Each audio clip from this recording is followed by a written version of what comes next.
Hello चैम्स, I welcome every one of you in this new video. मैं हूं आपका दोस्त और मेंटोर सत्यम, और वापस से कंटिन्यू करते हैं हमारी क्लास 8 साइंस की सीरीज को, जिसके अंदर हम कवर कर रहे हैं हमारी क्यूरियोसिटी की बुक। ठीक है, आज हम करेंगे हमारा चैप्टर नंबर 9, जिसका नाम है the amazing world of solutes, solvents and solutions. काफी ज्यादा इंपॉर्टेंट चैप्टर रहने वाला है, तो पूरा वीडियो देखिएगा।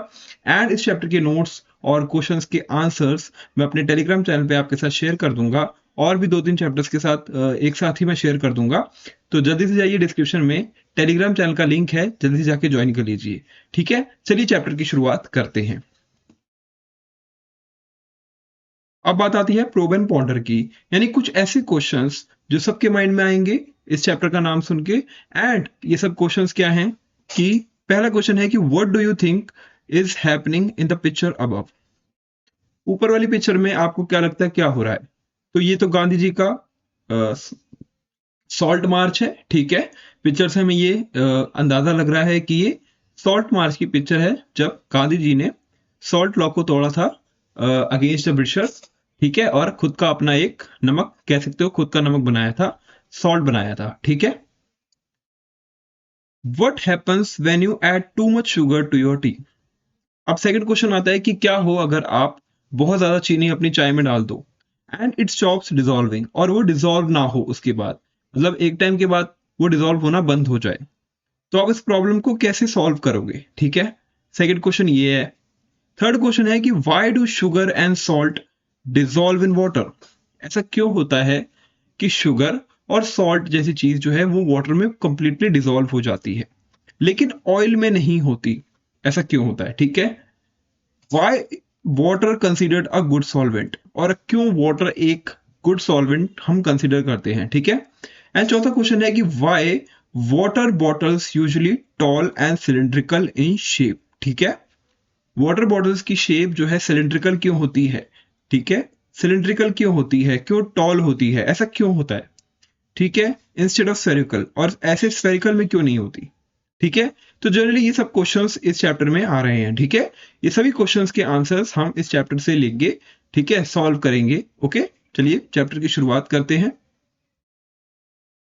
You must have taken oral rehydration solution. आपने ओआरएस का नाम सुना होगा, उसका फुल फॉर्म होता है ओरल रिहाइड्रेशन सोल्यूशन। ठीक है, कभी भी अपनी लाइफ में लिया होगा, जब भी ज्यादातर लोग बीमार पड़ते हैं या वाटर इनटेक जो है कम हो जाता है, पानी की कमी हो जाती है, तो ओआरएस लेने की सलाह डॉक्टर देते हैं। ठीक है, तो ओआरएस को क्यों लिया जाता है? बिकॉज जब हमारी बॉडी डिहाइड्रेट हो जाती है, पानी की कमी हो जाती है, तब लिया जाता है ओआरएस। ठीक है, तो ORS is use to treat dehydration by keeping your body hydrated, यानी कि आपकी बॉडी में जो पानी की मात्रा है उसको मेंटेन करने के लिए ओआरएस लिया जाता है। ओके, तो you have learn to prepare ORS at home in curiosity grade 6।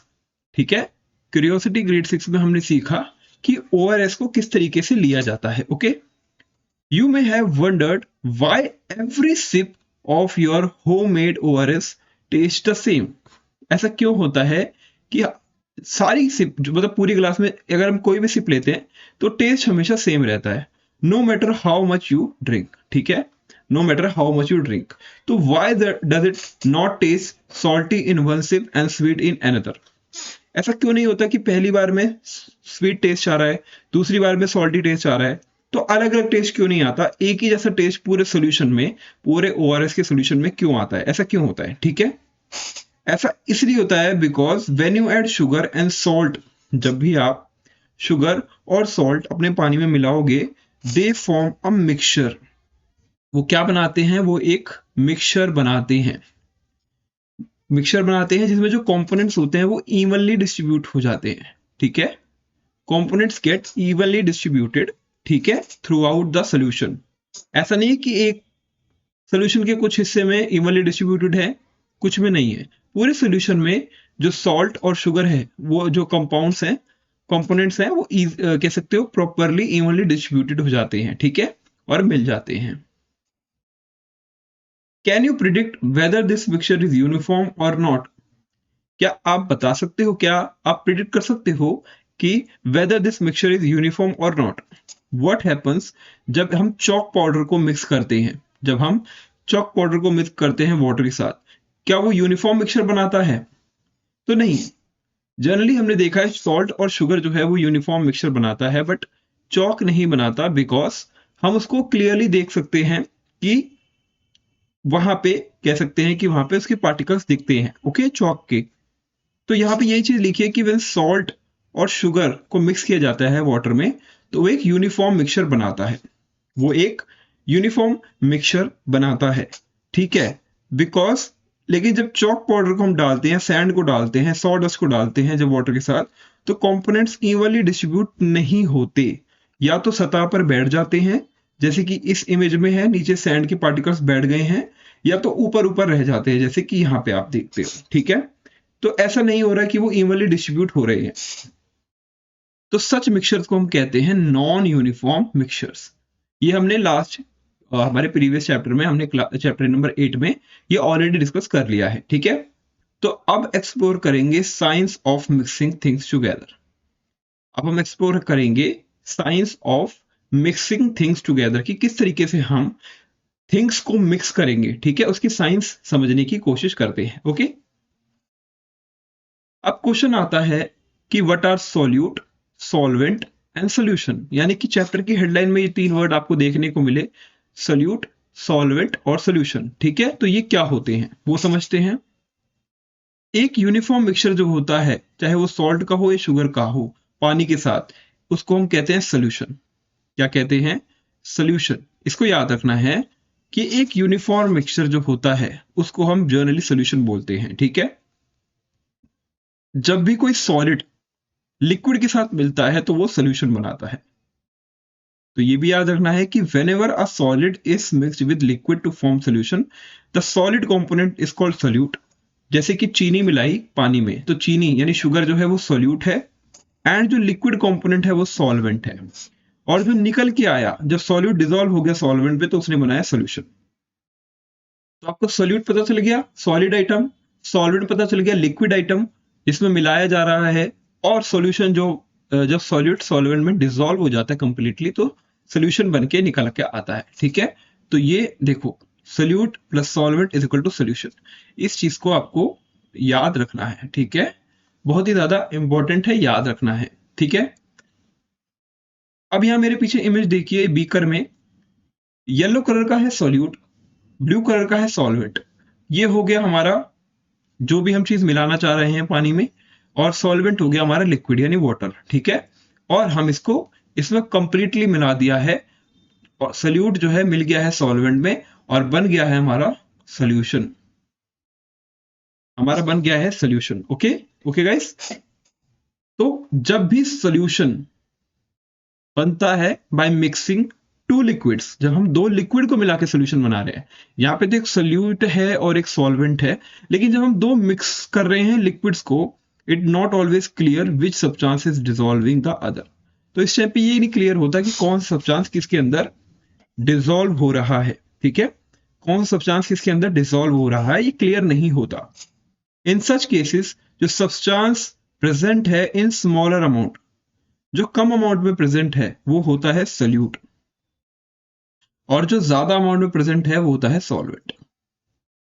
तो ये याद रखना है, when a solution is formed by mixing two liquids, ठीक है, तो in such case the substance present in smaller amount is called solute, और the one in large amount is called solvent. ये भी आपको याद रखना है, ओके।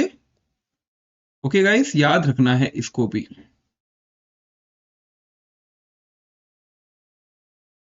इसको भी याद रखना है अच्छे से, ठीक है, क्लियरली याद रखना है। We know air is a mixture, हमें पता है एयर एक मिक्सचर है डिफरेंट डिफरेंट गैसेस का, जैसे हमने पढ़ा था ऑक्सीजन का, नाइट्रोजन का, हीलियम का, मीथेन का, कार्बन डाइऑक्साइड का, ये सभी gases are present in atmosphere. Would a mixture of gases also be considered a solution, तो क्या जो मिक्सचर है गैसेस का, एयर के अंदर जो गैसेस का मिक्सचर है, क्या वो भी सोल्यूशन है, वो भी क्या सोल्यूशन कहलाएगा? देखो, just as water can act as solvent in liquid solution, जैसे कि वाटर एक्ट करता है सॉल्वेंट की तरह इन लिक्विड सॉल्यूशंस, गैसेस भी also form solution, gases also form solution, with air being the common example, air being the common example। तो air क्या है? air is a gaseous solution, air is a gaseous solution, क्योंकि nitrogen is present in the largest amount in the air, तो उसको हम solvent कहेंगे।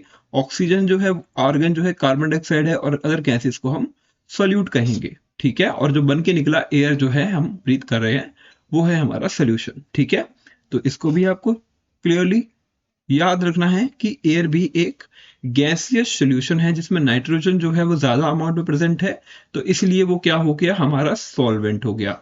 और oxygen, carbon dioxide, argon और अदर गैसेस जो स्मॉल अमाउंट में प्रेजेंट हैं, वो हो गई सोल्यूट, और जो निकल के आया वो हो गया सोल्यूशन। ठीक है गाइस, क्या आपने सुना है चश्मी एक शुगर सिरप होता है, सॉरी चाशनी एक शुगर सिरप होता है। चाशनी, जलेबी और ये सब बनाते वक्त हम चाशनी का इस्तेमाल करते हैं। एक इंडियन स्वीट है गुलाब जामुन। ठीक है, large amount of sugar solid dissolve होता है स्मॉल अमाउंट ऑफ वाटर में। ठीक है, यानी कि यहाँ पे वाटर कम है और चीनी ज्यादा है। ठीक है, however water is still considered as solvent, तो तब भी हम वाटर को ही यहाँ पे सॉल्वेंट ही कंसिडर करेंगे और शुगर को हम सोल्यूट कंसिडर करेंगे। ये चीज याद रखना। ठीक है, ऐसा नहीं है कि यहाँ पे चीनी ज्यादा है पानी कम है तो वाइस वर्सा हो जाएगा, ऐसा नहीं होगा। बिकॉज हमने देखा है कि जब सॉलिड को लिक्विड में मिक्स करेंगे तो सॉलिड हमेशा सोल्यूट माना जाएगा और लिक्विड हमेशा सॉल्वेंट माना जाएगा। ठीक है, अब यहाँ पे क्वेश्चन आता है कि कितना solute can fixed amount of solvent dissolve. ठीक है, कितना अमाउंट ऑफ सोल्यूट एक सॉल्वेंट डिजोल्व कर सकता है अपने अंदर। How much solute can a fixed amount of solvent dissolve. ठीक है, ये क्वेश्चन उठ के आता है। What will happen if we keep on adding more amount of salt in a given water. अगर एक गिलास पानी में हम बहुत ज्यादा नमक मिलाने की कोशिश करेंगे, तब भी क्या सोल्यूशन बने के निकलेगा, तब भी क्या सोल्यूशन बनेगा। ठीक है, क्या करना है, take a clean glass tumbler and fill it with water half, यानी कि पानी का गिलास लो और उसको आधा पानी से भर दो, उसमें 1 चम्मच सॉल्ट डालो और उसको अच्छे से मिला दो। ठीक है, जब वो डिजोल्व हो जाए कंप्लीटली, तो ग्रेजुअली और चम्मच नमक डालो उसमें ग्लास टम्बलर में, और उसके बाद फिर मिला दो। आप ये ऑब्जर्व करो कि कितनी बार आपने चम्मच नमक डाला और कितनी बार तक आप देख सकते हो कि वो प्रॉपरली मिल रहा है। एक पॉइंट ऐसा आएगा कि नमक मिलना बंद हो जाएगा। ठीक है, नमक नहीं मिलेगा क्योंकि पानी के अंदर जो इंटर पार्टिकल स्पेस था वो पूरी तरीके से सॉल्ट ने ऑक्यूपाई कर लिया है। अब उससे ज्यादा उसमें सोल्यूट नहीं मिल सकता, यानी कि सॉल्ट अब उसमें डिजोल्व नहीं हो सकता। और उसको अपनी ऑब्जर्वेशंस को रिकॉर्ड करो इस टेबल में कि एक बार मिलाया, दो बार मिलाया, 3 बार मिलाया, कब तक ऐसा था कि सॉल्ट जो है डिजोल्व हो रहा था कंप्लीटली। ये आपको ऑब्जर्व करना है। कुछ डिस्कशन के पॉइंट्स हैं। How many spoons of salt were you able to dissolve before some of it remained undissolved. कितने चम्मच तक आप नमक डालोगे कि वो मिल जाए प्रॉपरली, और एक ऐसा पॉइंट आएगा कि नमक फिर नहीं मिल पाएगा। ठीक है, what does this indicate about the capacity of water to dissolve salt। और ये क्या इंडिकेट करता है कि what amount of salt can be dissolved and what is the capacity of the water to dissolve that salt। okay, तो you might have observed कि initially जो salt होगा वो कंप्लीटली डिसॉल्व हो जाएगा वाटर में, जिससे क्या बनेगा, एक सोल्यूशन बन के निकल आएगा। और जैसे जैसे हम और स्पून्स ऑफ सॉल्ट उसमें मिलाएंगे, एक स्टेज ऐसी आएगी जब सॉल्ट जो है वो डिसॉल्व नहीं होगा कंप्लीटली, और जो अनडिसॉल्व सॉल्ट है वो बॉटम पे जमा हो जाएगा, इकट्ठा हो जाएगा, नीचे बैठ जाएगा। ये इंडिकेट करता है कि water can no longer dissolve any more salt because उसकी लिमिट जो है वो रीच हो चुकी है, वो पहुंच चुका है अपनी लिमिट पे। The solution in which more solute can be dissolved at a given temperature is called an unsaturated solution। देखो क्या है, वो सोल्यूशन जिसमें ज्यादा सोल्यूट को हम डिसॉल्व कर सकते हैं किसी एक टेम्परेचर में, उसको कहते हैं अनसैचुरेटेड सोल्यूशन। हाउएवर जब सोल्यूट स्टॉप हो जाए डिसॉल्व होना और नीचे बैठना चालू हो जाए, तो solution becomes saturated solution that at a particular temperature. ठीक है, तो ये चीज याद रखनी है कि वो सोल्यूशन जिसमें सोल्यूट कंप्लीटली डिसॉल्व हो जाए उसको हम कहेंगे अनसैचुरेटेड सोल्यूशन। ठीक है, लेकिन सोल्यूट जब डिसॉल्व होना बंद हो जाए, बिगिंस टू सेटल डाउन और नीचे बैठना चालू हो जाए, तो उसको कहेंगे saturated solution at a particular temperature. जैसे कि पीछे वाली इमेज में हो रहा है ये जो अनडिजॉल्व सॉल्ट है वो देखो यहाँ नीचे बैठ गई है और सोल्यूशन बना हुआ है, लेकिन बट नीचे सॉल्ट बैठ गई है, इसको हम कहेंगे अनडिजॉल्व सॉल्ट। ओके, तो जो अमाउंट ऑफ सोल्यूट प्रेजेंट है फिक्स्ड क्वांटिटी ऑफ सोल्यूशन में और सॉल्वेंट में इस टर्म्ड है कंसंट्रेशन। ठीक है, ये भी एक पॉइंट है, इसको भी मार्क कर लो कि जो अमाउंट ऑफ सोल्यूट प्रेजेंट है फिक्स्ड क्वांटिटी ऑफ सोल्यूशन में और सॉल्वेंट में उसको कहेंगे कंसंट्रेशन, उसको हम कहेंगे कंसंट्रेशन, ये याद रखना है। ठीक है, depending upon the amount of solute present in fixed quantity of solution it can be dilute solution, या तो डाइल्यूट सोल्यूशन होता है यहाँ की लेस अमाउंट ऑफ सोल्यूट, और कंसंट्रेटेड सोल्यूशन और मोर amount of solute. Dilute and concentrated are the relative terms. Dilute and concentrated are the relative terms. Okay, तो ये चीज भी याद रखनी है कि जितना amount of solute fix quantity of solution में मिल सकता है, ठीक है, it can be called dilute solution. यहाँ पे सोल्यूट कम है, बट कंसंट्रेटेड सोल्यूशन में क्या है कि सोल्यूट ज्यादा है, जैसे कि यहाँ पे इस केस में हमारे पास सॉल्ट की मात्रा ज्यादा है as compare to solvent. Okay, so one can say that activity 9.1 जो सोल्यूशन ऑब्टेन हुआ by dissolving 1 spoon of salt is dilute as compare to that obtain by dissolving 2 और more spoon of salt. Okay, जब तक 1 या 2 चम्मच मिलाते dissolve dilute कह सकते हो सोल्यूशन था, बट जब ऐसा पॉइंट आया जब वो नहीं मिल रहा तो उसको हम कंसंट्रेटेड सोल्यूशन का नाम दे सकते हैं। Can you reflect which solution is more concentrated, 2 spoon of salt in 100 ml of water और 4 spoon of salt in 50 ml of water. तो ऑब्वियस सी बात है कि जहां पे सॉल्वेंट कम है और सोल्यूट ज्यादा है, यानी इस केस में 4 स्पून ऑफ सॉल्ट और 50 ml ऑफ वाटर में ऑब्वियस सी बात है कंसंट्रेटेड सोल्यूशन यही होगा। From activity 9.1 we can say that कि मैक्सिमम अमाउंट ऑफ सोल्यूट जो डिसॉल्व हो सकता है फिक्स क्वांटिटी ऑफ सॉल्वेंट में, इसको कहेंगे उसकी सॉल्युबिलिटी।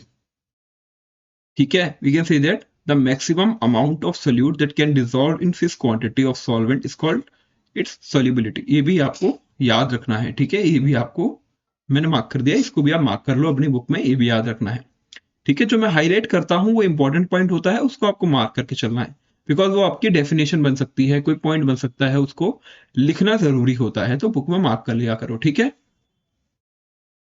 अब क्वेश्चन आता है कि does temperature affect the solubility of the solute, यानी कि अगर हम टेम्परेचर को बढ़ाएंगे या घटाएंगे तो क्या उससे जो सोल्युबिलिटी है सॉल्वेंट की वो बढ़ती है या घटती है, उस वो किस पे डिपेंड करता है।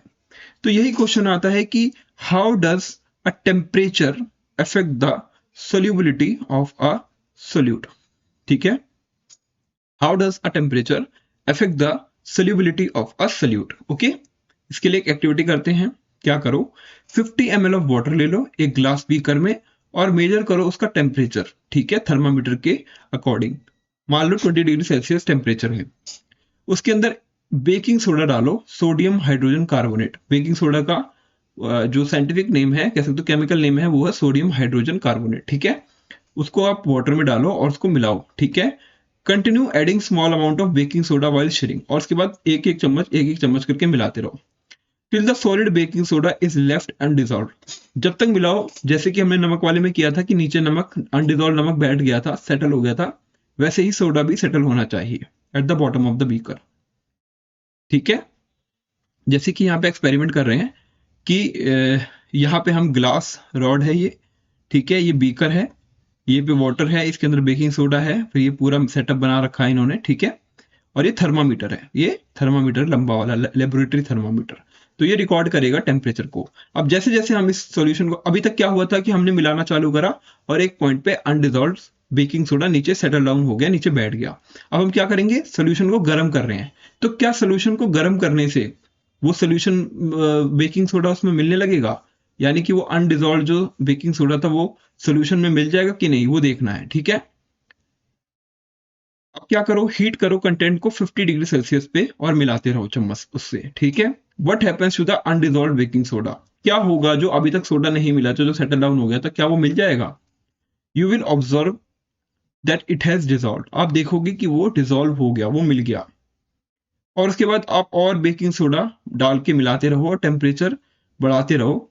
ठीक है, अंटिल सम सोडा रिमेन अनडिजॉल्व, तब तक मिलाते रहो, गर्म, मुझे बीकर भी गर्म होना चाहिए, ठीक है, हीट अप करते रहो तब तक जब तक नीचे कुछ अनडिजॉल्व बेकिंग सोडा ना आ जाए। ठीक है, उसके बाद आपको 70 डिग्री सेल्सियस तक टेम्परेचर बढ़ाना है और उसको फिर मिलाना है। आपको क्या मिला? ठीक है, अगेन जो अनडिजॉल्व बेकिंग सोडा था वो अगेन डिजॉल्व हो गया। ठीक है, टेम्परेचर बढ़ाने से। तो वाटर जो है 70 डिग्री सेल्सियस पे डिजॉल्व कर सकता है ज्यादा baking soda than water at 50 degree Celsius, और the amount of baking soda dissolve in water at 20 degree Celsius is even lesser. तो 20 डिग्री सेल्सियस पे और कम बेकिंग सोडा वो डिजॉल्व कर पा रहा था वाटर। तो ये कह सकते हैं कि मोस्ट ऑफ द सब्सटेंसेस में सोल्यूबिलिटी जो है, सोल्यूबिलिटी वो इंक्रीज हो जाती है जब हम टेम्परेचर इंक्रीज कर देते हैं। सोल्यूबिलिटी सोल्यूबिलिटी यानी कि डिजॉल्व होने की ताकत जो सॉल्वेंट में है वो बढ़ जाती है। किसी भी चीज को डिजॉल्व करने की ताकत बढ़ जाती है सॉल्वेंट में जब उसका टेम्परेचर बढ़ जाता है। We can say that saturated solution at a particular temperature behaves as an unsaturated solution if the temperature is increased.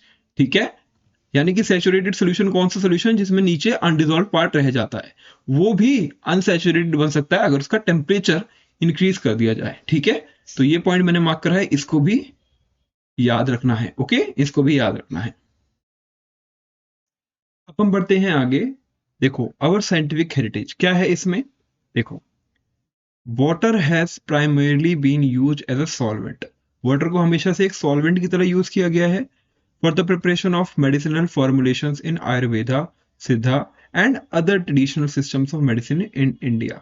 तो आयुर्वेदा, सिद्धा और अलग अलग जो ट्रेडिशनल मेडिसिनल सिस्टम्स हैं उसमें हमेशा से जो वाटर है उसको एज अ सॉल्वेंट यूज किया गया है। ठीक है, तो according additionally drug formulations have been prepared using hydroalcoholic extracts of the herbs. ठीक है, तो एक्चुअली में जो फॉर्मुलेशंस होती हैं डिफरेंट डिफरेंट मेडिसिन की, ड्रग्स की, तो उसके अंदर एक प्रिपेयर किया जाता है हाइड्रो अल्कोहलिक एक्सट्रैक्ट।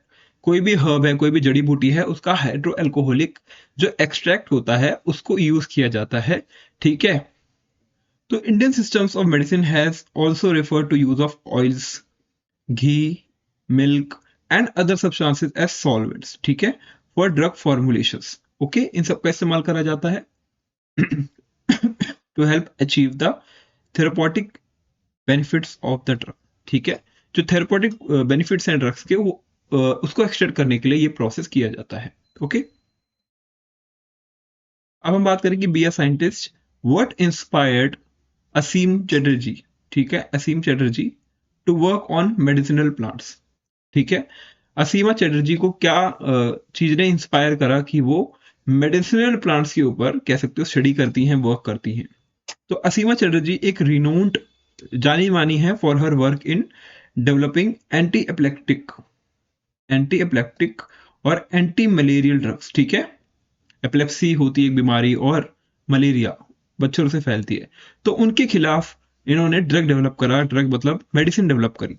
तो she use solvents and solutions extensively to extract the isolate important compounds from medicinal plants. तो इन्होंने क्या करा, इन्होंने सोल्यूट और सॉल्यूशंस का काफी ज्यादा इस्तेमाल करा ताकि वो एक्सट्रैक्ट कर पाए, आइसोलेट कर पाए इंपॉर्टेंट कंपाउंड जो कि मेडिसिनल प्लांट्स में होते हैं। ठीक है, जो मेडिसिनल प्लांट्स में इंपॉर्टेंट चीजें होती हैं उनको एक्सट्रैक्ट करने के लिए उन्होंने काफी ज्यादा सॉल्यूट और सॉल्वेंट्स का इस्तेमाल किया, सॉल्यूशंस का। उनको एक डॉक्टरेट ऑफ साइंस की डिग्री भी मिली, becoming the second Indian women to do so after Janaki Ammal. ठीक है, जानकी अम्मल के बाद सेकंड नाम इनका आता है असीमा चैटर्जी का। ठीक है, तो she became the first woman to receive the Shanti Swarup Bhatnagar award in the field of chemical science and was also honoured with the Padma Bhushan. ठीक है, तो काफी रिनोन्ड कह सकते हो कि लेडी हैं ये, और इनको काफी ज्यादा अवार्ड से मिले हैं, लाइक पद्म भूषण और शांति स्वरूप भट्टागर अवार्ड। ओके, चलिए आगे बढ़ते हैं। अब क्वेश्चन आता है कि do gases also dissolve in water. अभी हमने देखा कि सॉलिड का लिक्विड में मिक्सचर, ठीक है, हमने देखा लिक्विड का लिक्विड में, हमने देखा गैसेस का गैसेस में। अब क्वेश्चन आता है कि गैस को हम लिक्विड में भी कर सकते हैं। ठीक है, गैसेस का लिक्विड में मिक्सचर, ये एक बहुत ही इंपॉर्टेंट क्वेश्चन आ रहा है। ठीक है, तो अब देखते हैं solubility of gases. Solubility of gases के बारे में डिस्कस करते हैं।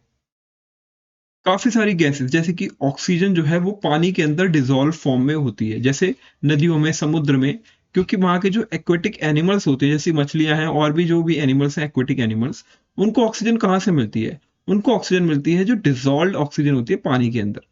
तो oxygen dissolve in water only to some small extent, बहुत ज्यादा मात्रा में ऑक्सीजन डिजॉल्व नहीं होती है पानी में, कुछ स्मॉल अमाउंट में ही डिजॉल्व होती है। तो even though present in minute quantities, ये जो डिजॉल्व ऑक्सीजन है ये सस्टेन करती है सारी की सारी एक्वेटिक लाइफ को, और वहां के प्लांट्स को, फिशेस को, और सारे अदर ऑर्गेनिजम्स को। ठीक है, इन सभी को क्या सस्टेन करता है? वहां पे प्रेजेंट ऑक्सीजन, चाहे वो भले ही स्मॉल क्वांटिटी में हो। तो क्या ये जो मिक्सचर है गैसेस का वाटर में, ये यूनिफॉर्म है या नॉन यूनिफॉर्म मिक्सचर है? अगेन आपको पता है यूनिफॉर्म और नॉन यूनिफॉर्म, हमने कल वाले चैप्टर में भी पढ़ा था। यूनिफॉर्म जो कह सकते हो कि कंप्लीटली मिल चुका है, उसको हम अलग अलग डिस्टिंग्विश नहीं कर सकते। नॉन यूनिफॉर्म में हम देख सकते हैं, डिस्टिंग्विश कर सकते हैं। ठीक है, तो it is a uniform mixture because gases dissolve evenly in water to form a solution. ये एक यूनिफॉर्म मिक्सचर है बिकॉज गैसेस जो है वो इवनली डिस्ट्रीब्यूटेड है पूरे वाटर में। ऐसा नहीं कि एक पॉइंट पे है दूसरे पॉइंट में नहीं है, पूरे वाटर के अंदर गैसेस इवनली डिस्ट्रीब्यूटेड है वाटर में। तो हम कह सकते हैं कि ये एक यूनिफॉर्म मिक्सचर है। Okay, it is a uniform mixture. क्या टेम्परेचर भी सॉल्युबिलिटी को अफेक्ट करता है? जैसे लिक्विड की लिक्विड में करता है, सॉलिड की लिक्विड में करता है, तो क्या गैसेस की भी लिक्विड में टेम्परेचर सॉल्युबिलिटी इंक्रीज करता है? तो ये ऑब्जर्व किया गया है कि जो सोल्यूबिलिटी होती है गैसेस की, वो जनरली डिक्रीज हो जाती है जब हम टेम्परेचर बढ़ाते हैं। ठीक है, उल्टा होता है। अभी तक हमने देखा था कि सॉलिड को अगर लिक्विड में मिलाना है तो टेम्परेचर बढ़ाओगे तो वो सोल्यूबिलिटी इंक्रीज होगी। बट गैसेस में क्या होता है कि अगर आप टेम्परेचर बढ़ाओगे तो सोल्यूबिलिटी कम होगी। हमें टेम्परेचर को कम करना पड़ेगा, तब जाके गैसेस की सोल्यूबिलिटी वाटर में हो पाएगी। तो ज्यादा ऑक्सीजन को डिजॉल्व कर सकते हैं कोल्ड वाटर में, ना कि वार्म वाटर में। ठीक है, ये पॉइंट याद रख लो कि जो सोल्यूबिलिटी है गैसेस की वो जनरली डिक्रीज होती है जब टेम्परेचर बढ़ाते हैं, और ज्यादा ऑक्सीजन को डिजॉल्व कर सकते हैं ठंडे पानी में, जिससे सफिशिएंट ऑक्सीजन एक्वेटिक लाइफ को मिल पाए। ऑन द अदर हैंड, जो व्हेन वाटर को हम गर्म करते हैं, जो सोल्यूबिलिटी ऑफ ऑक्सीजन डिक्रीज हो जाती है। ठीक है, अगर हम पानी को गर्म करेंगे तो सोल्यूबिलिटी कम हो जाएगी ऑक्सीजन की। Okay, Okay, so now I understand that mixtures were used, या mixtures we use can be of two types. एक होता है यूनिफॉर्म मिक्सचर, एक होता है नॉन यूनिफॉर्म, ये हम पढ़ चुके हैं। Uniform mixtures are called solutions. ठीक है, बिकॉज उसके कंपोनेंट्स जो हैं आर नॉट विजिबल सेपरेटली। लेकिन जो नॉन यूनिफॉर्म मिक्सचर्स होते हैं, उसके components can be seen either with a naked eye और अ मैग्नीफाइंग ग्लास। ठीक है, अगर सैंड मिलाओगे, पत्थर मिलाओगे तो दिखेगा। ठीक है, चौक पाउडर मिलाओगे तो वो नॉन यूनिफॉर्म मिक्सचर है। I observe that in some non-uniform mixture such as sawdust in water, sawdust floats, मतलब sawdust ऊपर ऊपर तैरती है, वो float करती है। Whereas in mixtures of sand and water, the sand sink, sand नीचे बैठ जाती है। तो I wonder why that happens, यानी कि अगर सॉडस्ट को आप डालोगे तो वो ऊपर तैरती है, फ्लोट करती है, लेकिन अगर सैंड डालोगे, मिलाओगे पानी में, तो सैंड नीचे बैठ जाएगी, सेटल डाउन हो जाएगी। ऐसा क्यों होता है? तो यही क्वेश्चन आता है कि क्यों कुछ ऑब्जेक्ट्स जो है फ्लोट करते हैं और कुछ पानी में डूब जाते हैं, सिंक कर जाते हैं। ठीक है, ऐसा क्यों होता है? तो you must have observe that कुछ ऑब्जेक्ट्स जो है फ्लोट करेंगे, वाइल अदर जो है सिंक करेंगे पानी में। You may have notice that while washing rice, जब आप चावल धोते हो तो कुछ हस्के के जो पार्टिकल्स होते हैं, वो जो राइस में होते हैं, वो फ्लोट करने लग जाते हैं कंटेनर में। ठीक है, on the surface of the water. और बजाय कि जो राइस होता है वो सिंक कर जाता है और नीचे बैठ जाता है कंटेनर में। ऐसा क्यों होता है? और अगर आप उसमें कुछ ऑयल ऐड कर दो वाटर में, तो it floats on the water. ठीक है, कि मान लो ये कंटेनर है, ठीक है, और इसके अंदर पानी है, तो अगर इसके अंदर आप ऑयल डालोगे तो ऑयल जो है इस पर फ्लोट करेगा। ठीक है, ऊपर ऊपर रहेगा ऑयल, ऐसे ये ऑयल की लेयर जम जाएगी, ऊपर आ जाएगी, वो अंदर बैठेगा नहीं या सेटल डाउन नहीं होगा। ऐसा क्यों होता है? Generally it is believe that objects that float in liquid are lighter and others that sink are heavier than the liquid. ठीक है, ऐसा कहते हैं कि जो ऑब्जेक्ट्स फ्लोट करते हैं वो लिक्विड से लाइटर होते हैं, और जो ऑब्जेक्ट्स सिंक कर जाते हैं वो लिक्विड से हैवियर होते हैं। ठीक है, तो ये भी मार्क कर लो पॉइंट कि it is believed that objects float in liquid are lighter and others sink are heavier than the liquid. तो अगर एक वुडन स्टिक है और एक आयरन की रॉड है, वो सेम साइज की हो सकती है, लेकिन तब भी जो आयरन की रॉड है वो ज्यादा भारी है, ठीक है। When we say that iron is heavier than the wood, we are referring to a special property known as density. हम जब बात करेंगे हेवियर तो हम बात करेंगे डेंसिटी की, यानी जिस ऑब्जेक्ट की डेंसिटी ज्यादा होगी वो सिंक कर जाएगा, और जिस ऑब्जेक्ट की डेंसिटी कम होगी वो फ्लोट करेगा। तो डेंसिटी यहाँ पे हैवीनेस बता रही है, ठीक है, ना कि वेट। डेंसिटी बता रही है हैवीनेस, ना कि वेट। However, जो डेंसिटी होती है किसी भी सब्सटेंस की, it's not only one factor that decide whether it will float और sink in a particular liquid. सिर्फ डेंसिटी एक ऐसा फैक्टर नहीं है जिससे कोई भी ऑब्जेक्ट फ्लोट करेगा, सिंक करेगा, ठीक है। वही समझते हैं क्या होता है, पहले तो समझते हैं कि डेंसिटी क्या होती है, ठीक है। What is density?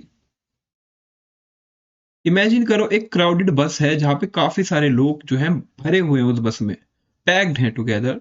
ये एग्जांपल है हाई डेंसिटी का, यानी कि छोटी सी जगह में बहुत सारे लोग, तो ये हो गया हाई डेंसिटी का एग्जांपल। वेर एज सेम बस है लेकिन वहां पे बहुत कम लोग हैं, is an example of low density, यानी उसी जगह पे बहुत कम, कह सकते हो, लोग हैं।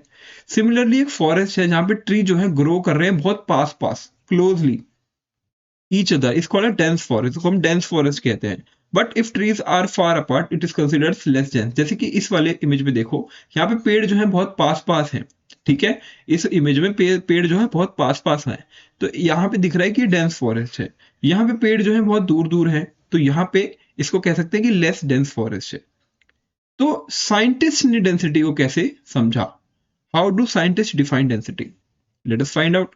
वी हैव लर्न दैट जो मैटर होता है इज एनीथिंग जो पोजेस करता है मास और स्पेस ऑक्यूपाई करता है। मैटर इज एनीथिंग जिसके अंदर मास होता है यानी वेट होता है, और वो ऑक्यूपाई करता है कुछ स्पेस, यानी उसका कुछ वॉल्यूम होता है। अब यहाँ आते हैं डेंसिटी को कहते हैं, density is defined as the mass present in a unit volume of that substance.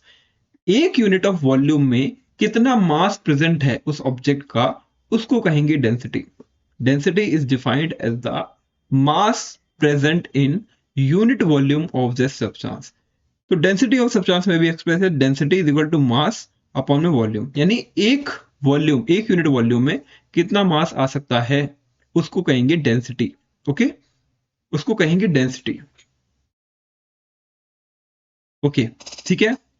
तो जो डेंसिटी है किसी भी सब्सटेंस की, वो इंडिपेंडेंट है उसकी शेप और उसके साइज से।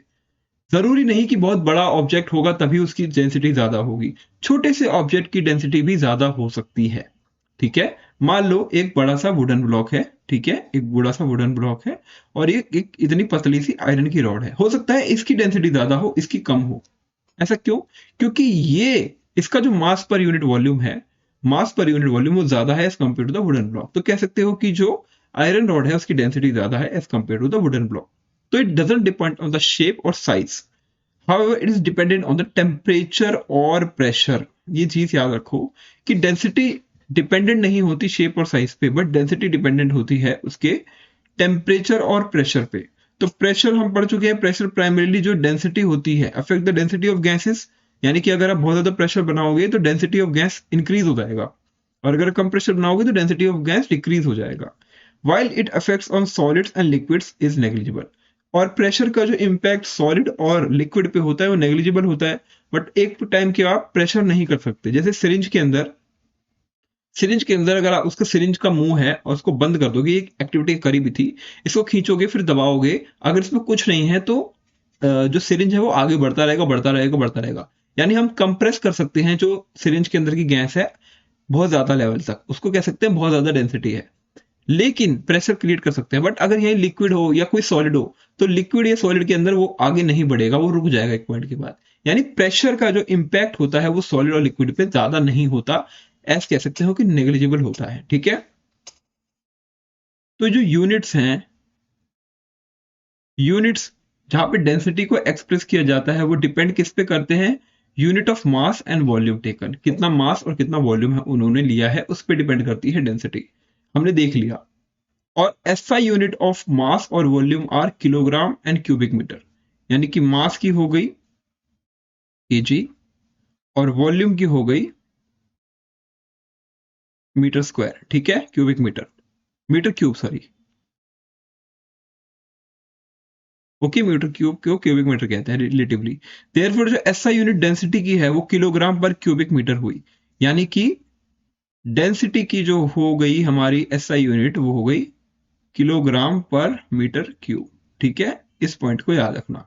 SI unit of mass and volume is KG and cubic metre, और SI unit of density is kilogram per cubic metre. इसको हम इस तरीके से करते हैं show. In case of liquids or other density, in case of liquids or other units of density are also used for convenience, और इसको भी convenience के तौर पे यूज किया जाता है, जैसे कि ग्राम पर मिलीमीटर एब्रीवेटेड एस G/ml, और ग्राम पर क्यूबिक मीटर सेंटीमीटर जैसे G/सेंटीमीटर cube.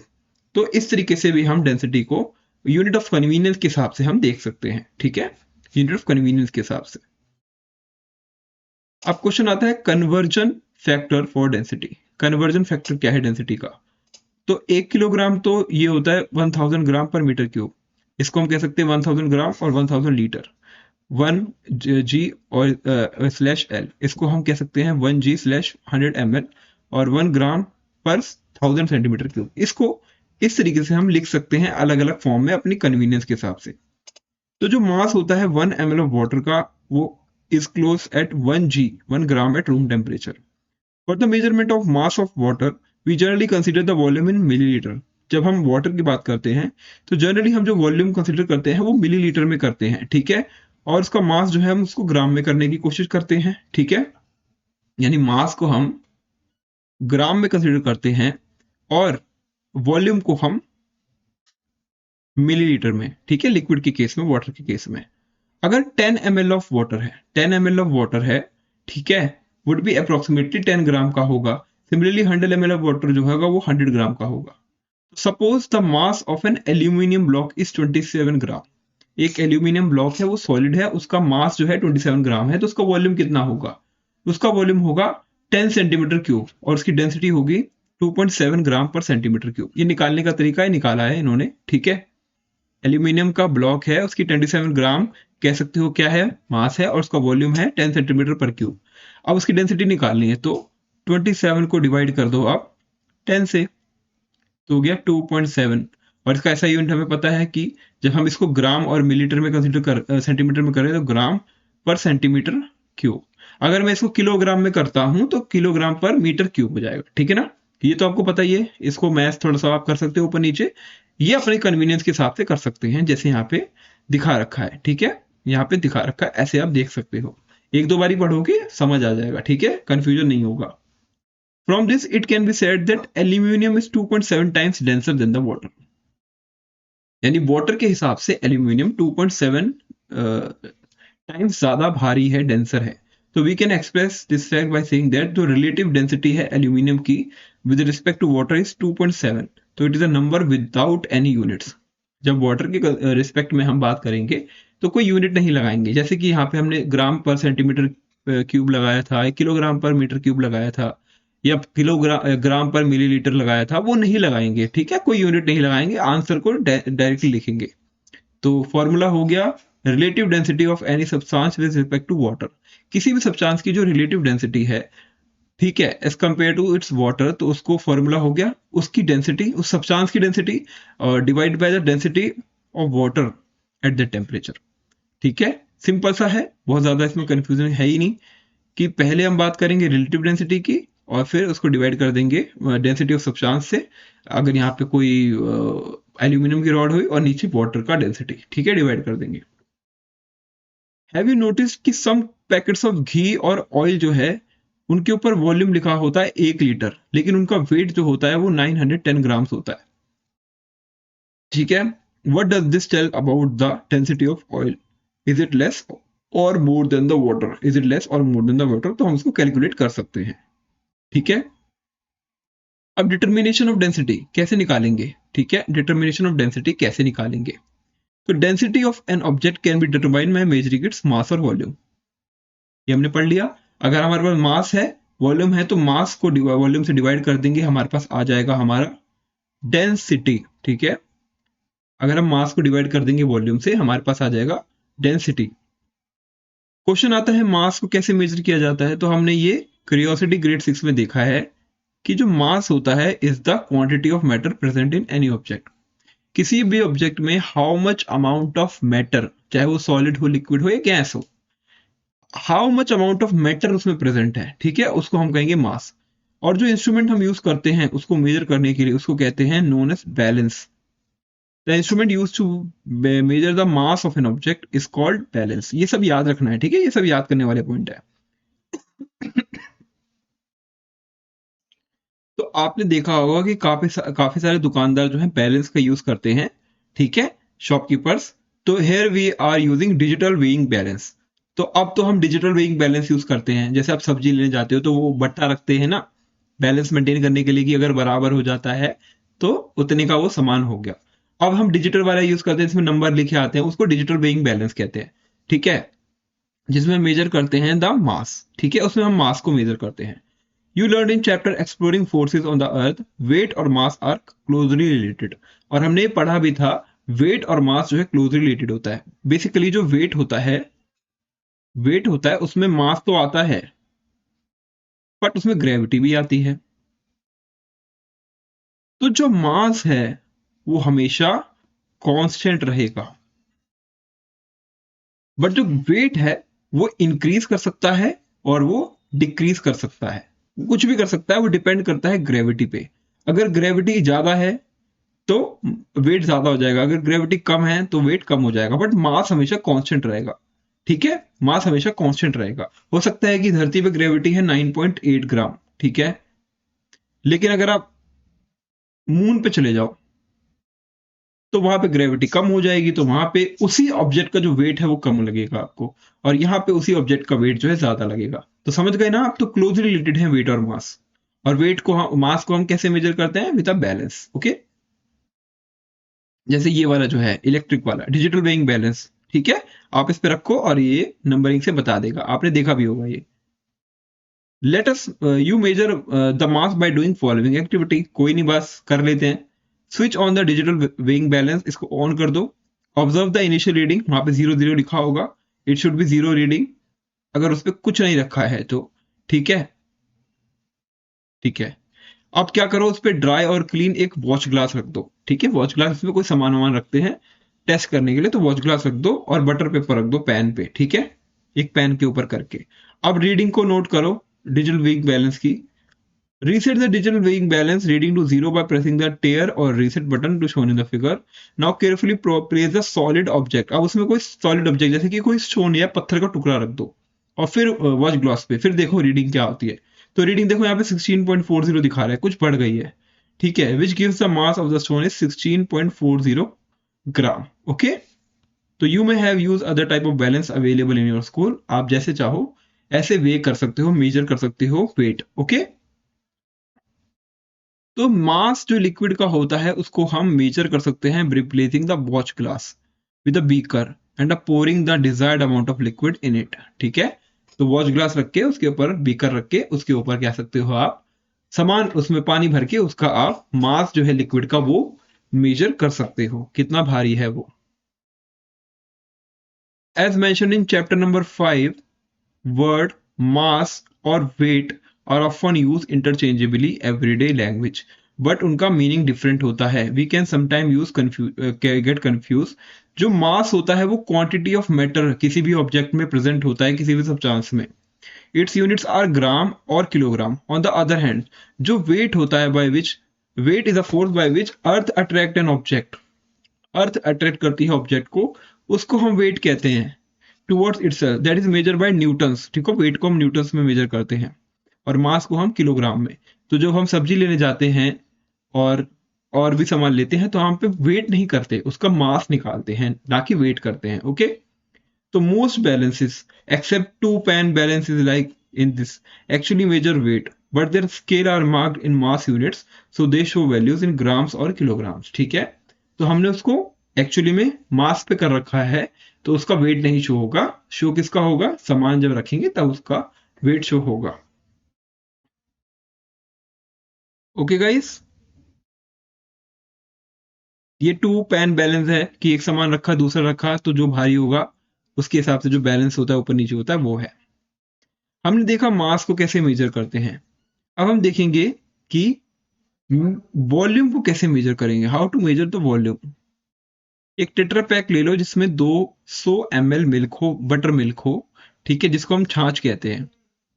What does that mean? You learn in curiosity grade 6 कि जो वॉल्यूम होता है वो स्पेस ऑक्यूपाई करता है ऑब्जेक्ट जहां पे वो रखा है, उसको हम कहेंगे volume. You also note that कि एसआई यूनिट जो वॉल्यूम का होता है वो क्यूबिक मीटर में होता है, हमने अभी देखा भी था। एसआई यूनिट जो होता है क्यूबिक मीटर यानी मीटर क्यूब कहते हैं इसको, ठीक है। ये होता है एसआई यूनिट ऑफ वॉल्यूम, इसको हम मीटर क्यूब की तरह लिखते हैं। तो it is the volume of a cube whose each side is 1 metre in length, जिसका हर साइड जो है 1 मीटर हो लेंथ में, ठीक है। वॉल्यूम ऑफ अ क्यूब यानी एक क्यूब है, ठीक है। यहाँ पे जो यहाँ बनाते हैं, एक क्यूब है, ठीक है,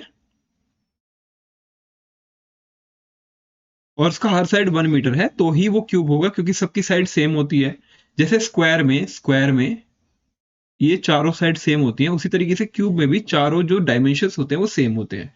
तो यहाँ पे 1 मीटर 1 मीटर 1 मीटर है, तो इसके हिसाब से हमने मीटर क्यूब निकाला हुआ है, ठीक है।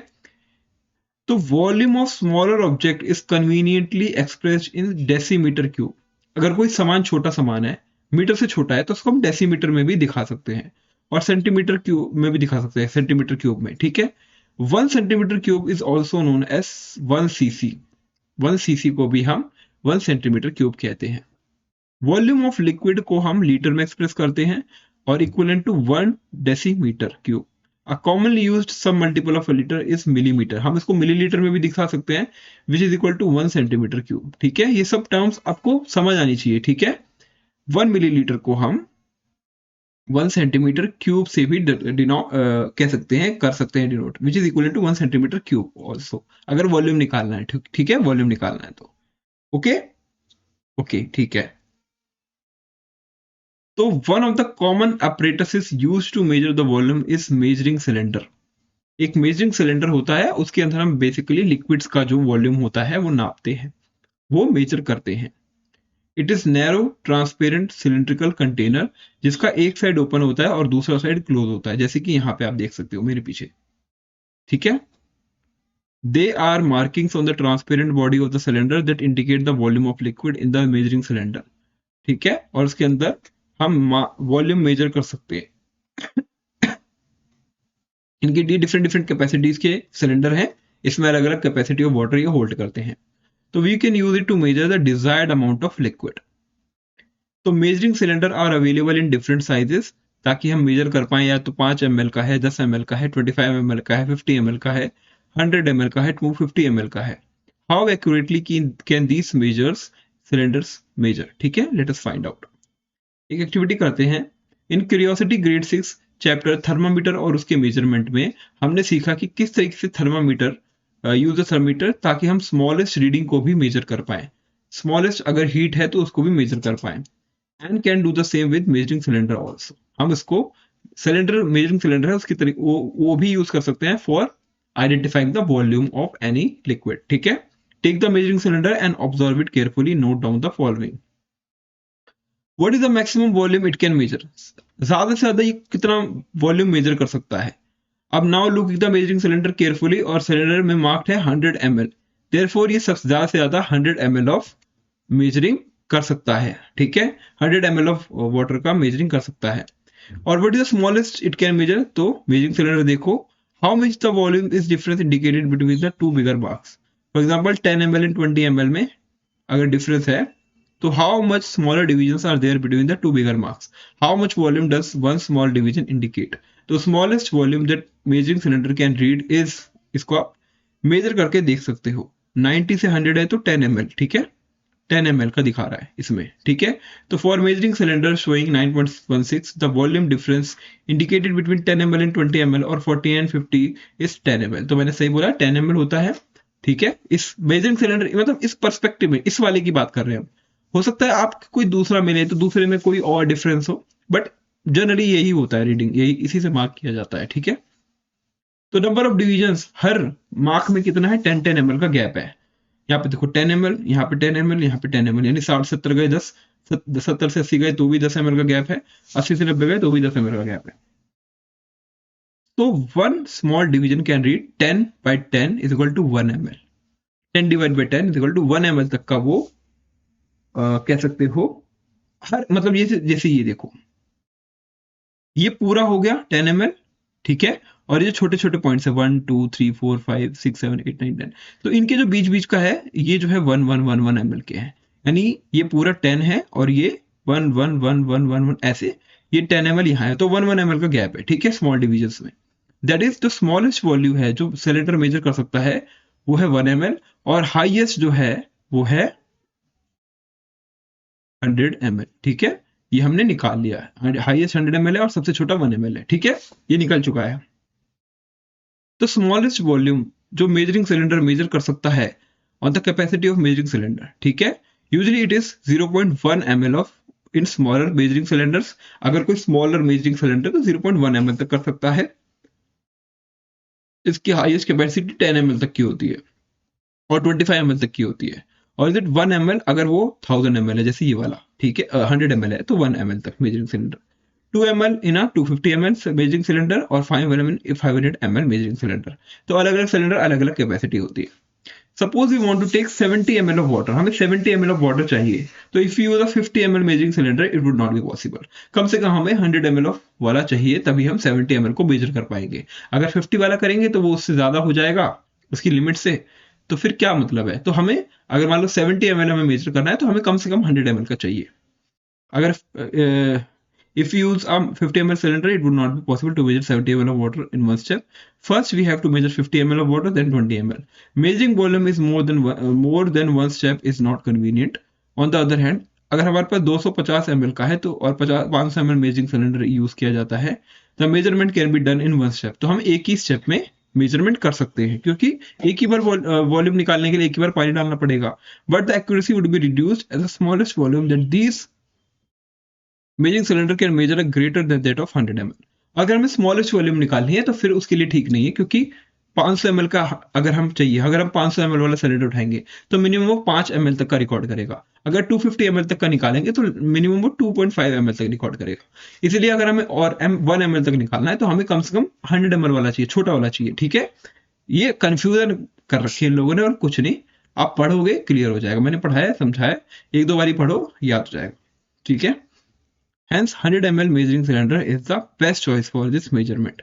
तो बेस्ट चॉइस अभी के टाइम पे, इस टाइम पे हमें 100 ml वाला चाहिए, ठीक है। अब हमें 50 ml ऑफ वाटर को मेजर करना है, तो place a clean dry measuring cylinder on a flat surface, pour water slowly into the measuring cylinder up to the required mark. If required, adjust the level of water in measuring cylinder by adding or removing small amount of water using a dropper. On careful observation, you will notice that the water inside the measuring cylinder forms a curved surface. This curved surface is called meniscus, ठीक है, meniscus, इसको याद रखो क्या है। Water inside the measuring cylinder form a curved surface. This curved surface is called meniscus. उसको mark करो meaning measuring cylinder में, और coincide with the bottom of the meniscus of water for other colourless liquid, ठीक है। यानी कि ये जो है, जो लेवल दिख रहा है आपको, यही होता है मेनिस्कस, ठीक है। मेक श्योर जो आईज है are at level with the bottom of the meniscus while noting the readings as shown, ठीक है। मेजरिंग द रीडिंग यहाँ पे आ रहा है 50 के अराउंड आ रहा है मेनिस्कस, ठीक है, 50 के एक लेवल नीचे आ रहा है, okay. Once it reaches the required level, that is 50 ml, transfer this water to the required container. In this case of colored liquid, the mark of the measuring cylinder should coincide with the top of the meniscus. ठीक है, कुछ नहीं बोला कि यहां तक आना चाहिए, जो लेवल है वहां तक आना चाहिए, तो उसके हिसाब से पानी कम या ज्यादा आप कर सकते हो। मान लो हमें 50 ml निकालना है, 50 ml निकालना है पानी, तो 50 ml तक ही आना चाहिए। मेनिस्कस मतलब मार्किंग, कितनी मार्किंग है, और कुछ नहीं है, ठीक है। कंफ्यूजन कर रखा है बस इन्होंने। I wonder how the level of a coloured liquid is measured, ठीक है। अगर कोई कलर्ड लिक्विड है तो उसका हम मेजरमेंट कैसे करेंगे, वो क्वेश्चन आता है, ठीक है। वो भी हम कर सकते हैं उसका इस्तेमाल करके, वो मेजरिंग सिलेंडर का, जिसमें हम वॉल्यूम नापते हैं, okay. Determining volume of solid objects with the regular shapes, ठीक है। मान लो कोई क्यूब में है, कोई स्क्वायर में है, ठीक है, और मतलब अलग अलग शेप्स में है, तो वो सॉलिड है, उनका कैसे हम वॉल्यूम निकालेंगे। तो उसके लिए भी एक एक्टिविटी है, कलेक्ट करो कुछ वेरियस ऑब्जेक्ट्स क्यूबॉइड शेप्स के, जैसे कि नोटबुक हो गया और शू बॉक्स हो गया या डाइस हो गया, ठीक है। उसकी लेंथ, उसकी विड्थ और उसकी हाइट को मेजर कर लो स्केल के द्वारा नाप के। सपोज जो नोटबुक है उसकी 25 सेंटीमीटर लेंथ है और उसकी विड्थ 18 सेंटीमीटर है, उसकी हाइट 2 सेंटीमीटर है, तो उसका वॉल्यूम निकालने के लिए एक फॉर्मूला आता है length into width into height. इसको निकालोगे तो वॉल्यूम निकल जाएगा, जैसे कि 900 सेंटीमीटर क्यूब, ये वॉल्यूम आ गया। ठीक है, यहाँ पे हम सेंटीमीटर क्यूब निकालें क्योंकि यहाँ सॉलिड है। अगर यहाँ लिक्विड होता तो हम लिक्विड को अलग तरीके से नापते हैं, जैसे कि हमने नापा था मेजरिंग सिलेंडर में कितना वॉल्यूम है उसके हिसाब से हम निकालेंगे। ठीक है, कुछ नहीं, बेसिकली नापने को मेजरिंग सिलेंडर को कहा गया और कुछ नहीं। ठीक है, डिटरमाइन वॉल्यूम ऑफ ऑब्जेक्ट्स जिसकी शेप इरेगुलर हो, जिसकी लेंथ ब्रेथ और हाइट एक जैसी ना हो, उसका अलग अलग हो, तब उस टाइम पे हम वॉल्यूम कैसे निकालेंगे। तो imagine you have an object like a stone. ठीक है, उसकी कोई डेफिनेट रेगुलर शेप नहीं है, यानी उसकी लेंथ ब्रेथ और हाइट हम नहीं निकाल सकते। तो अगर उसकी डेंसिटी निकालनी है तो एक बड़ा चैलेंज है टू फाइंड वॉल्यूम। तो let us find the volume of a solid with an irregular shape can be determined. कैसे निकालेंगे, तो इसका भी एक तरीका है। Collect various objects from your surrounding such as stone, metal keys और so on. Fill a measuring cylinder with water. एक मेजरिंग सिलेंडर उसको पानी से भर दिया up to a desired volume, मान लो 50 ml तक पानी भर दिया उसमें, और record the initial volume taken in table 9.2। ठीक है, यानी कि पहले 50 ml का स्टोन था, sorry, initial volume of water in measuring cylinder is 50 ml, पहले 50 ml पानी उसमें भर दिया। ठीक है, और फिर फाइनल वॉल्यूम निकल गया 55 ml। ठीक है, यानी कि पहले 50 ml था, फिर उसमें हमने स्टोन पुट कर दिया, पानी में स्टोन डाल दिया, तो वॉल्यूम आया 55 ml। तो अब स्टोन का वॉल्यूम निकालना है, कितना आया, यानी आप तो स्टोन का निकाल सकते हो ना, कैसे, ये 50 ml को इधर ले जाओ, तो स्टोन हो गया 55 माइनस 5, आ गया 5 ml, यानी कि स्टोन का वॉल्यूम हो गया 5 ml। ठीक है, स्टोन का वॉल्यूम हो गया 5 ml, यानी जो पानी बढ़ा है, एक्स्ट्रा पानी जो बढ़ा है वो हो गया वॉल्यूम। यहाँ पे volume of object is 5 centimetre cube, क्योंकि यहाँ स्टोन की बात हो रही है, पानी की तो बात हो नहीं रही, तो उसको ml में ना लिखे, हम सेंटीमीटर क्यूब में लिखेंगे। ओके, इतना समझ आया आपको, यही है। ऐसी मेटल की भी निकाल सकते हो, और कोई और ऑब्जेक्ट है जिसकी इरेगुलर शेप है तो वो भी आप निकाल सकते हो। तो इसमें भी यही चीज यहाँ पे लिख रखी है, कुछ नहीं है, बस यही है। ठीक है, तो जब value of volumes are obtained in units of ml which can be written in equivalent unit centimetre cube for solids. तो वाटर लिक्विड के लिए हम क्या करेंगे, यूज ml, और सॉलिड्स के लिए सेंटीमीटर क्यूब। ठीक है, इतना समझ आया। वॉल्यूम निकालने के लिए हम बात कर रहे हैं यहाँ पे वॉल्यूम की। ठीक है, तभी क्यूब लगा रखा है यहाँ पे। Okay, so we have already learned to measure the mass and volume of the liquids and solids of different types. These quantities can be used to calculate density of the object of the substance. और अगर हमारे पास मास आ गया और volume आ गया, तो इससे हम निकाल सकते हैं डेंसिटी इजीली। तो डेंसिटी कैलकुलेट करते हैं मास और वॉल्यूम। तो मान लो 16.40 ग्राम आया था और नीचे 5 सेंटीमीटर, तो डेंसिटी आ गई 3.28 ग्राम पर सेंटीमीटर क्यूब। यानी कि स्टोन का जो वैल्यू था वो 16.40 आया था जब हमने उसको वेइंग बैलेंस पे रखा था, तो 16.40 उसका मास आया था, और वॉल्यूम हमने निकाल लिया 5 सेंटीमीटर क्यूब, तो हमारे पास डेंसिटी आ गई 3.28 ग्राम पर सेंटीमीटर क्यूब। अगर ये ज्यादा भारी चीज है तो किलोग्राम मीटर क्यूब में भी निकल जाएगी। ठीक है, ठीक है, और कम भारी है तो और कम पॉइंट ग्राम में निकाल सकते हैं। ओके, तो ये तो हमें पता चल गया हम कैसे मेजर करते हैं। अब हम और अंदर जाते हैं, लेट अस डिग डीपर। ठीक है, ये हमारी अर्थ है, यहाँ पे क्रस्ट है, फिर अपर मेंटल है, फिर लोअर मेंटल है, फिर आउटर कोर है, फिर इनर कोर है।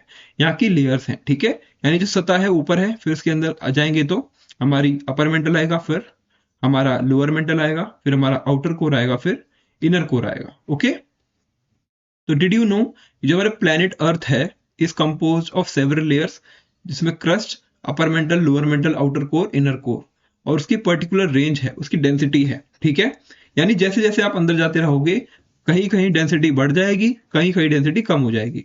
तो जो आउटर मोस्ट लेयर है, जो क्रस्ट है, वो लाइटेस्ट है, सबसे हल्की है, और उसकी डेंसिटी जो है डिफरेंट है, and the density of the different layers increases as we move towards the centre.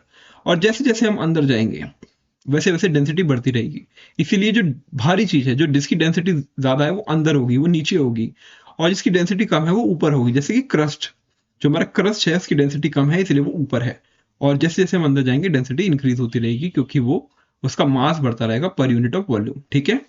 तो as we move deeper into the earth, both pressure और टेम्परेचर जो है वो बढ़ेगा, जिससे मटेरियल्स जो है ज्यादा हैवियर हो जाएंगे और ज्यादा कॉम्पैक्ट हो जाएंगे, जुड़े रहेंगे आपस में। एंशियंट टाइम्स में जब बड़ी शिप्स नहीं होती थी तो बैम्बू और वुडन के लॉक्स इस्तेमाल किए जाते थे, जैसे यहाँ पे है, ठीक है। जैसे आपने मैन वर्सेस वाइल्ड देखा होगा, वो वुडन के लॉक्स से बनाता है ना, तो उस तरीके के वुडन लॉक्स यूज करे जाते थे सी को क्रॉस करने के लिए। तो बैम्बू को यूज किया जाता था बिकॉज वो लाइट है, वो खाली है, अंदर से खोखला है, तो उसके अंदर से पानी इजीली चला जाएगा। तो people tied bamboo poles together to make rafts और small boats for fishing, trading and crossing water bodies.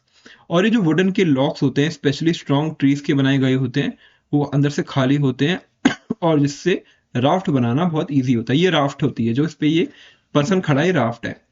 तो ये जो सिंपल बोट्स होती हैं ये लोकली अवेलेबल मटेरियल्स से मिला के बनती हैं, जो एक जगह से दूसरी जगह आने में मदद करती हैं और कनेक्ट करने में हेल्प करती हैं डिफरेंट प्लेसेस को। इवन टुडे सिमिलर बोट्स को यूज किया जाता है मेड अप ऑफ बैम्बू और wooden are used in sea regions, not just for transport but also for tourist attraction, ठीक है। जैसे जापान, चाइना, यहाँ चले जाओगे तो वहां दिखेगा आपको, टूरिस्ट अट्रैक्शन के लिए भी ये लोग करते हैं ऐसा। अब क्वेश्चन आता है कि effect of temperature on density, क्या टेम्परेचर के बढ़ने से डेंसिटी बढ़ती है? ठीक है, वो देखते हैं। जनरली जो डेंसिटी है किसी भी सब्सटेंस की वो डिक्रीज होती है जब हम उसको गर्म करते हैं, इंक्रीज करते हैं और बढ़ाते हैं, और इंक्रीज हो जाती है जब हम उसको ठंडा करते हैं। ये यहाँ उल्टा होता है, यानी कि अगर हम टेम्परेचर बढ़ाएंगे तो डेंसिटी कम हो जाएगी, और अगर टेम्परेचर कम करेंगे तो डेंसिटी बढ़ जाएगी। This can be explain on the basis of what you have learned in chapter particulate nature of matter. जैसे जैसे टेम्परेचर बढ़ता है तो जो पार्टिकल्स ऑफ सब्सटेंस और सॉलिड, लिक्विड और गैस वो ऊपर की तरफ जाने लग जाते हैं, स्प्रेड होने लग जाते हैं। इससे क्या होता है, उनकी वॉल्यूम इंक्रीज होती है but there is no change in mass, कोई मास में चेंज नहीं होता, ठीक है। Since the density is mass per unit volume, upon heating जो वॉल्यूम है वो इंक्रीज होता है और डेंसिटी कम हो जाती है, क्योंकि डेंसिटी क्या होती है, मास अपॉन में वॉल्यूम। अगर इसको मेरे को बढ़ाना है तो मेरे को इसको बढ़ाना पड़ेगा और इसको कम करना पड़ेगा, सिंपल सी चीज है। बट इस केस में क्या हो रहा है, ये कांस्टेंट है, इसको ये कुछ नहीं हो रहा इसमें, और ये बढ़ रही है, तो ये बढ़ेगा तो ये कम होगा, इनवर्स प्रोपोर्शन है। वॉल्यूम बढ़ेगा यानी डिनोमिनेटर में कोई चीज बढ़ेगी तो न्यूमिनेटर छोटा हो जाएगा और उससे डेंसिटी भी छोटी हो जाएगी, सिंपल सी चीज है। तो अगर वॉल्यूम बढ़ रहा है बिकॉज ऑफ हीटिंग तो डेंसिटी कम हो रही है। दिस एक्सप्लेन्स, इसीलिए जो हॉट एयर बैलून होता है वो ऊपर हवा में उड़ पाता है बिकॉज वो कम डेंस होता है, और then the cool air around it, क्योंकि उसके अगल बगल ठंडी हवा होती है लेकिन अंदर गर्म हवा होती है। गर्म हवा क्या होती है, एक्सपैंड करती है, वॉल्यूम बढ़ जाता है, डेंसिटी कम हो जाती है और बैलून ऊपर उड़ने लग जाता है, ठीक है। और हॉट एयर जो होता है balloon works on the same principle, ये वाला बैलून उसी पे वर्क करता है। Okay okay guys. अब क्या इफेक्ट होता है प्रेशर का ऑन डेंसिटी, हमने टेम्परेचर का इफेक्ट देख लिया, अब प्रेशर का इफेक्ट देखते हैं। प्रेशर जो है वो डेंसिटी को डिफरेंट इफेक्ट करता है depending on the state of matter, कि कौन सा स्टेट ऑफ मैटर है, सॉलिड है, लिक्विड है, गैस है। गैस के लिए अगर हम प्रेशर इंक्रीज करेंगे तो पार्टिकल्स जो है ज्यादा पास आ जाएंगे, एज अ रिजल्ट जो वॉल्यूम होगा गैस का वो कम हो जाएगा और डेंसिटी बढ़ जाएगी, अगर बात हो रही है गैस की। लेकिन अगर लिक्विड की बात हो रही है तो प्रेशर के बढ़ने से, pressure has a small effect because nearly incompressible होता है लिक्विड, एक पॉइंट के बाद आप उसको कंप्रेस नहीं कर सकते। तो we have learned in particulate nature of matter कि जो पार्टिकल्स होते हैं सॉलिड वो काफी ज्यादा पास पास होते हैं, उनको कंप्रेस नहीं किया जा सकता। So how is the density of solid affected when pressure is applied? Solids are even less affected, वो और ज्यादा कम अफेक्ट होते हैं प्रेशर लगने से then the liquids, and changes in the density is usually negligible. तो प्रेशर जो होता है उसका इफेक्ट सॉलिड और लिक्विड पे नेग्लिजिबल के अराउंड होता है, गैसेस पे होता है ज्यादा, ठीक है। आपने सुना होगा वाई डज जो आइस होती है वो पानी के ऊपर फ्लोट करती है। आइस को आप देखोगे पानी के ऊपर फ्लोट करती है, अगर आप आइस उठाओगे तो आपको आइस भारी लगेगी, तब भी वो पानी में फ्लोट करती है। Ice float on water because वो लाइटर होती है लिक्विड से। वाटर की एक स्पेशल प्रॉपर्टी होती है कि उसकी डेंसिटी जो है हाईएस्ट होती है 4 डिग्री सेल्सियस में, और it means water is heaviest at 4 degree Celsius. और जैसे ही टेम्परेचर ड्रॉप होता है वाटर जो है आइस में कन्वर्ट होता है, यानी 0 डिग्री होते ही वाटर जो है आइस में कन्वर्ट हो जाता है। तो it undergo structure, in structure the particles arrange themselves in a way that takes up more space. तो क्या होता है, जब आइस बनता है तो वो ज्यादा स्पेस कवर करते हैं, ठीक है, ज्यादा स्पेस कवर करते हैं वॉल्यूम ज्यादा लेते हैं। तो दिस प्रोसेस कॉल्ड एक्सपेंशन, ये एक्सपेंशन होता है। और बिकॉज जो सेम अमाउंट ऑफ वाटर है वो अब ज्यादा स्पेस ले रहा है, ज्यादा वॉल्यूम ले रहा है, तो उसकी डेंसिटी कम हो जाती है। एज अ रिजल्ट जो आइस है वो हल्का हो जाता है लिक्विड से और वो ऊपर की तरफ फ्लोट करने लग जाता है, ठीक है। ये एक इंपॉर्टेंट है एनिमल्स जो लिविंग लेक्स में रहते हैं, ओशन में रहते हैं, बिकॉज आइस फ्लोट करती है। It forms a layer on the top keeping the water underneath warm enough for fish. और ऊपर आइस रहती है तो नीचे का जो पानी है हल्का गर्म रहता है, जिससे फिशेज वहां पे तैर रह सकती हैं और उनका जीवन चलता रहता है। Other creatures to survive in even extremely cold weather, ठीक है। तो इवन एक्सट्रीम कोल्ड वेदर में भी फिशेज और ये सब वहां पे जिंदा रहते हैं, ओके। एक ग्लास टम्बलर लो और उसको टैप वाटर से भर दो। Carefully place a raw egg into water and observe what happens. उसमें पानी में आप अंडा डाल दो, ठीक है। यू विल नोटिस जो एग होगा वो ना नीचे बैठ जाएगा, नीचे बैठ जाएगा। What change can you make to this setup to make the egg float in water instead of sinking. आप क्या करो कि पानी के अंदर जो अंडा है वो नीचे ना बैठ के ऊपर फ्लोट करे। So in this chapter, you have learned the concept of density and how it explains partially why some objects float and while other sinks. तो क्या कर सकते हो आप इसको ऊपर लाने के लिए, हो सकता है पानी में नमक डाल दो, तो पानी की जो डेंसिटी है वो अंडे से बढ़ जाएगी, ज्यादा हो जाएगी और अंडा ऊपर की तरफ आ जाएगा। अगर पानी में आप नमक मिला दोगे पानी की जो डेंसिटी है वो बढ़ जाएगी, क्योंकि इसमें जो नमक है उसने ज्यादा ऑक्यूपाई कर लिया स्पेस को, ठीक है। तो क्या होगा, वाटर ज्यादा डेंसर हो जाएगा as compare to raw egg, तो एग ऊपर आ जाएगा, एग फ्लोट करने लगेगा, ओके। तो हमने पूरा चैप्टर कंप्लीट कर लिया, इसके स्नैपशॉट देख लेते हैं। Solution is said to be form जब दो से ज्यादा सब्सटेंसेस को मिक्स किया जाता है और उससे एक यूनिफॉर्म मिक्सचर बनता है। सोल्यूशन हमेशा यूनिफॉर्म मिक्सचर बनाता है। Is the solution formed by dissolving solid in a liquid. Solid component is known as solute और liquid component is known as solvent. इस सॉल्यूशन में दो लिक्विड मिलाएंगे तो component present in less quantity वो solute होगा और ज्यादा क्वांटिटी वाला सॉल्वेंट होगा, ये हमने देख लिया। एयर के अंदर जो नाइट्रोजन है वो ज्यादा है तो उसको सॉल्वेंट कहेंगे, और oxygen, argon, carbon dioxide, other gases को हम सॉल्यूट्स कहेंगे क्योंकि वो कम क्वांटिटी में प्रेजेंट है। अ सॉल्यूशन जहां पे मैक्सिमम अमाउंट ऑफ सोल्यूट है उसको डिसॉल्व कर सकता है, लेकिन ऐसा भी हो सकता है कि कभी कभी अनडिसॉल्व रह जाता है, तो उसके लिए हमें टेम्परेचर को बढ़ाना पड़ेगा जिससे वो कह सकते हो कि वो मिल जाएगा। लेकिन अगर वो नहीं मिल रहा तो वो सैचुरेटेड है, और अगर वो मिल जा रहा है तो वो अनसैचुरेटेड है। जैसे कि सोल्यूशन जिसमें ज्यादा सोल्यूट होता है और वो डिसॉल्व हो सकता है एट गिवन टेम्परेचर, उसको हम कहेंगे अनसैचुरेटेड सोल्यूशन, ठीक है। सोल्यूबिलिटी जो है ज्यादा होती है सॉल्यूट की एक फिक्स्ड क्वांटिटी में ऑफ सोल्यूशन और solvent eight a particular temperature. Generally liquid में सोल्यूबिलिटी जो है बढ़ जाती है अगर हम कह सकते हैं कि हम क्या करें, टेम्परेचर बढ़ा दें, लेकिन गैसेज में उल्टा होता है। गैसेज में टेम्परेचर कम करने पे सोल्यूबिलिटी बढ़ती है। जो अमाउंट ऑफ मैटर एक ऑब्जेक्ट में होता है उसको मास होता है, और जो स्पेस वो ऑक्यूपाई करता है वो वॉल्यूम होता है। तो डिवाइस यूज किए जाते हैं मास और वॉल्यूम को मेजर करने के लिए, जैसे वेइंग बैलेंस और मेजरिंग सिलेंडर, ठीक है। तो mass per unit volume of substance is called density, ठीक है। और जनरली जो डेंसिटी होती है वो बढ़ती है जब टेम्परेचर कम होता है। तो हाँ, डेंसिटी मतलब यहाँ पे डिक्रीज है, डेंसिटी कम होती है जब टेम्परेचर बढ़ता है, और इंक्रीज होती है जब टेम्परेचर घटता है, यानी कूल एनवायरनमेंट में डेंसिटी ज्यादा होती है। और प्रेशर जो है वो डेंसिटी को अफेक्ट करता है depending on the state of matter. अगर गैस है तो डेंसिटी बढ़ा देगा प्रेशर, लेकिन अगर सॉलिड है तो बिल्कुल नहीं बढ़ाएगा, बहुत ज्यादा नहीं बढ़ाएगा, लिक्विड में भी बहुत ज्यादा नहीं बढ़ाएगा, ठीक है। इसी के साथ हमारा चैप्टर नंबर जो 9 है वो हमने कंप्लीट कर लिया है,